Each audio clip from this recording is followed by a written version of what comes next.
Hello friends, welcome to Mita's রান্নাঘর।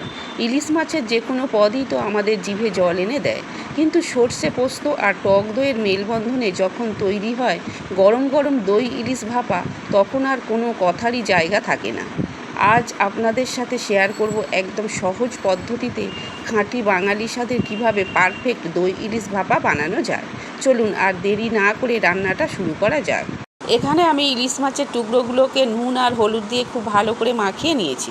এবার এটাকে 30 মিনিটের জন্য ম্যারিনেট করে রেখে দেবো, যাতে নুন হলুদটা মাছের ভিতরে একদম ভালোভাবে ঢুকে যায়।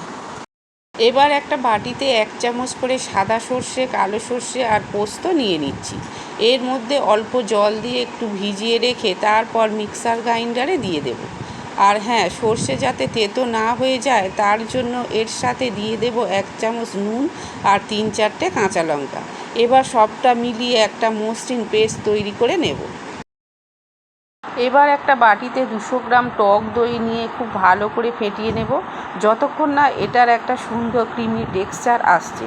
দইটা ভালো মতো ফেটানো হয়ে গেলে এর মধ্যে আগে থেকে তৈরি করে রাখা সর্ষে আর পোস্তর পেস্টটা দিয়ে দেব।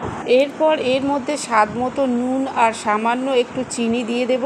চিনিটা দিলে সর্ষের ঝাঁঝ আর দইয়ের টক ভাবটা একদম পারফেক্ট ব্যালেন্স হয়ে যায়। এবার সব কিছু একসঙ্গে খুব ভালো করে মিশিয়ে নেব। এবার এই মিশ্রণটি একটি আলাদা পাত্রে ঢেলে নেব। আপনারা চাইলে সরাসরি কোনো টিফিন বক্সও এটা করতে পারেন। এরপর গ্রেভির উপর ম্যারিনেট করে রাখা ইলিশ মাছের টুকরোগুলো সুন্দর করে সাজিয়ে দেব। মাছগুলো দেওয়া হয়ে গেলে উপর থেকে বাকি মিশ্রণটুকু ঢেলে দেব, যাতে মাছগুলো মশলায় ভালোভাবে ডুবে থাকে। এবার উপর থেকে দিয়ে দেব কয়েকটা চেরা কাঁচা লঙ্কা আর প্রায় 4 চামচ মতো খাঁটি সর্ষের তেল, যা এই ভাপার স্বাদ আর গন্ধ দুটোই অনেক বাড়িয়ে দেবে। এবার ভাপানোর জন্য একটা কড়াইয়ের মাঝখানে স্ট্যান্ড বসিয়ে তাতে পরিমাণ মতো জল দিয়ে দেব। তার উপর আমাদের রেডি করা পাত্রটি বসিয়ে একটা থালা দিয়ে ভালো করে ঢেকে দেব। এরপর কড়াইয়ের ঢাকনাটা বন্ধ করে প্রথমে কিছুক্ষণ হাই ফ্লেমে ফুটিয়ে নেব। তারপর গ্যাসের আঁচ মিডিয়ামে রেখে 30 মিনিটের জন্য এটাকে ভাপিয়ে নেব।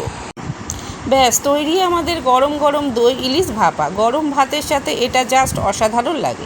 রেসিপিটা ভালো লাগলে অবশ্যই একটা লাইক করবেন, আর এমন আরও সুন্দর রান্নার জন্য চ্যানেলটিকে সাবস্ক্রাইব করতে ভুলবেন না। ভালো থাকবেন, সুস্থ থাকবেন, ধন্যবাদ।